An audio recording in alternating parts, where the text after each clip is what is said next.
Regiões rurais como essas, cercadas por montanhas e florestas, sempre me passaram uma sensação de fragilidade.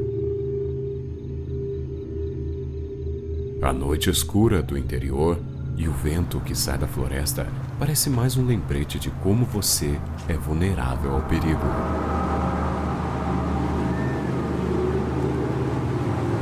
Por séculos, essas terras foram palco de lendas, espíritos e fantasmas que povoam o imaginário popular. Mas a verdade é que eles nunca foram os verdadeiros vilões desses lugares. O perigo real sempre esteve mais próximo, escondido sob a pele humana.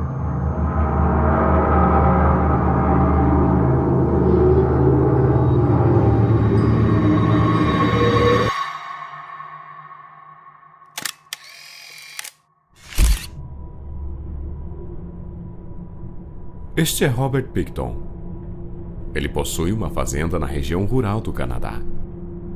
Mais especificamente, uma fazenda de porcos.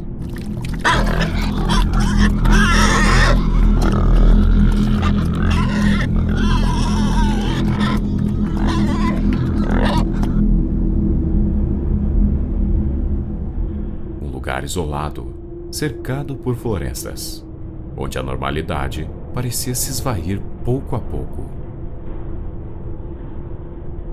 Em 1996, os irmãos decidiram registrar uma organização sem fins lucrativos, a Pig Policy Good Time Society.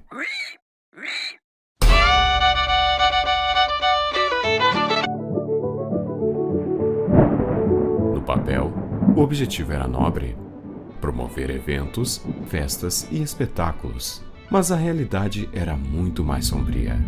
Picton e David eram conhecidos por esbanjar dinheiros no chamado Palácio dos Porquinhos. As noites por lá eram regadas a álcool barato e drogas pesadas. Mulheres da noite eram levadas até o local. Para os moradores da região, aquilo era apenas mais uma excêntrica história rural. Eles não faziam ideia do que realmente acontecia por trás daqueles portões.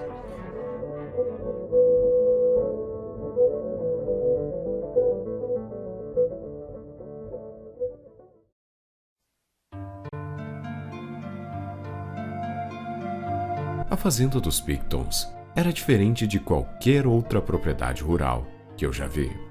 E não de um jeito bom. O cheiro era a primeira coisa que te acertava quando se aproximava da região. Uma mistura sufocante de barro, chiqueiro de porco e algo que você não conseguia identificar, mas te fazia querer recuar. O terreno estava tomado por pilhas de entulho, restos de porcos e ferramentas enferrujadas espalhadas como se ninguém ali se importasse com ordem ou higiene. As construções eram improvisadas. Galpões mal iluminados, portas rangendo ao menor vento e correntes penduradas nos tetos como se tivessem sido usadas para algo a mais do que carne suína. Os irmãos diziam que era apenas uma fazenda comum, mas a cada passo ficava claro que havia algo de errado. Durante anos, ninguém ousou questionar o que acontecia na fazenda dos Picton. Para a comunidade, Robert e David eram apenas dois homens excêntricos, e o Pig Palace era só mais uma aberração escondida nas sombras da cidade. Mas enquanto as festas continuavam, mulheres começaram a desaparecer. Mulheres da noite, por sua maioria, vistas pela última vez em Port Coquitlam, perto da estrada que levava direto à fazenda.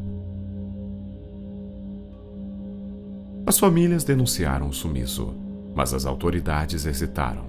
Eram mulheres marginalizadas, esquecidas pelo sistema.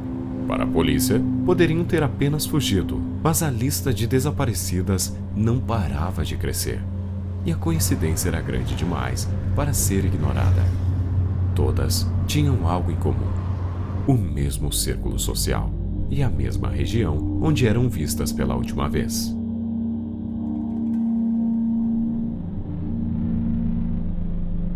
Em 1997, uma denúncia anônima colocou o nome de Robert Pickton no radar da polícia.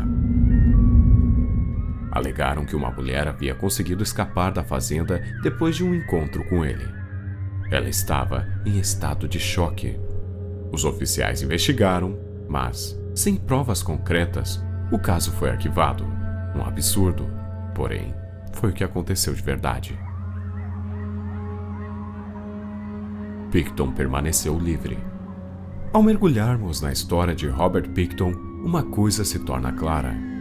Ele sempre esteve ligado a um animal: os porcos.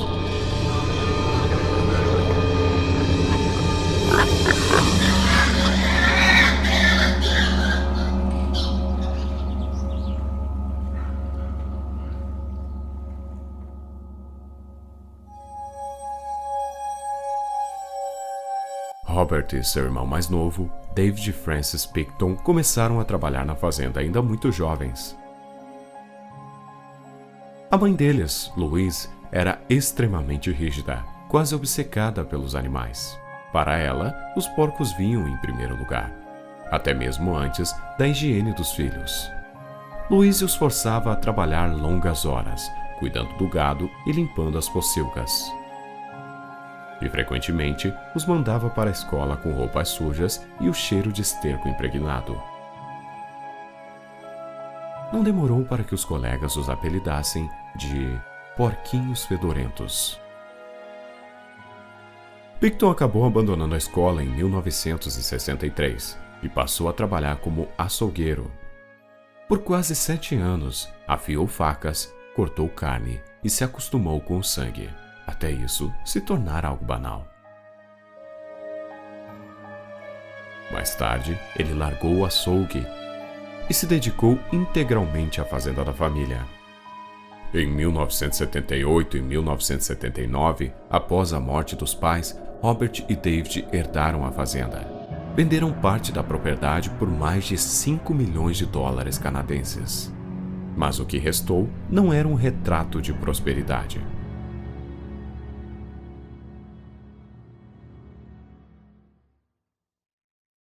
Bill Hiscox, um trabalhador que conheceu o local, descreveu a fazenda como um lugar de aparência assustadora.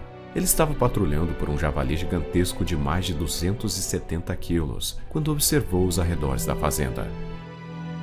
Sobre Pickton, ele disse apenas: um homem calado, difícil de puxar assunto. Por anos, Robert Pickton conseguiu se esconder atrás do isolamento da fazenda e do descaso das autoridades. Mas o véu começou a cair no início de 2002.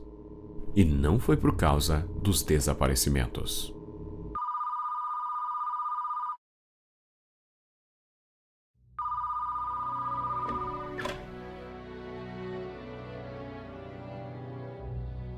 Oficialmente, a polícia recebeu uma denúncia sobre armas ilegais na propriedade. Era o pretexto que precisavam para finalmente conseguir um mandado de busca.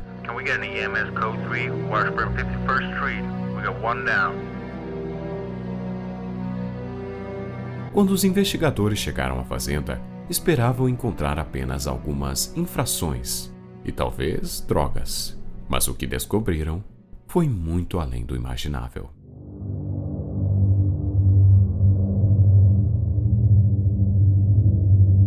A casa de Robert Pickton era um reflexo perfeito de sua mente. Ao entrar, o que mais impressionava não era apenas o cheiro, era a sensação sufocante de decadência. O ar parecia pesado e denso, como se carregasse o peso de anos de podridão.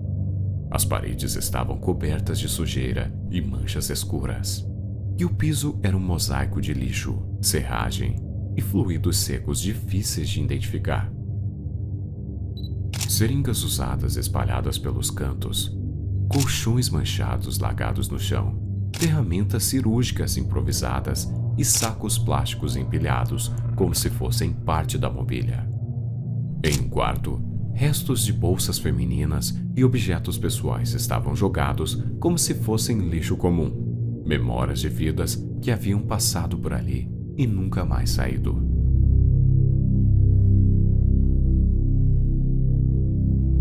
Havia um silêncio quase sobrenatural no ar, como se a casa ainda guardasse ecos do que aconteceu ali dentro. Para os policiais, cada passo naquele chão podre era uma descida mais profunda em um inferno construído por mãos humanas. À medida que a investigação se aprofundava, o horror se revelava em detalhes ainda mais grotescos. Havia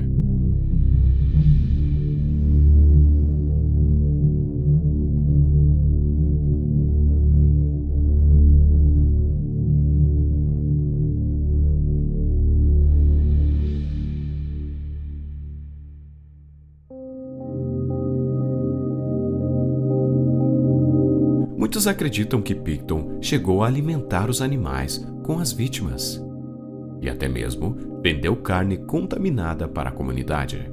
Os porcos daquela fazenda não comiam apenas lavagem. Isso explica o clima bizarro da fazenda.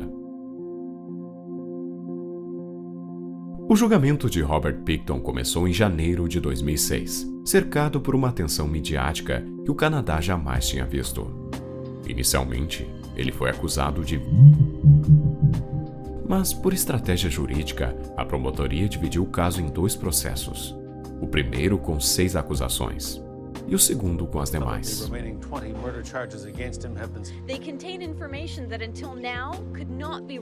Em dezembro de 2007, Picton foi condenado por 6 acusações, em segundo grau, e sentenciado à prisão perpétua sem possibilidade de liberdade condicional por 25 anos, a pena máxima prevista pela lei canadense da época. Quanto às outras 20 acusações, o governo decidiu não levá-las a julgamento, alegando que a primeira condenação já garantia que ele jamais voltaria às ruas. Para muitos, isso deixou uma ferida aberta, um sentimento que nem todas as mulheres receberam justiça. No ano passado, ele foi atacado na prisão, e assim foi seu fim. No fim, o verdadeiro horror não eram as lendas contadas nas estradas rurais, nem o vento gelado que saía da floresta. Era a capacidade humana de tratar vidas como descartáveis.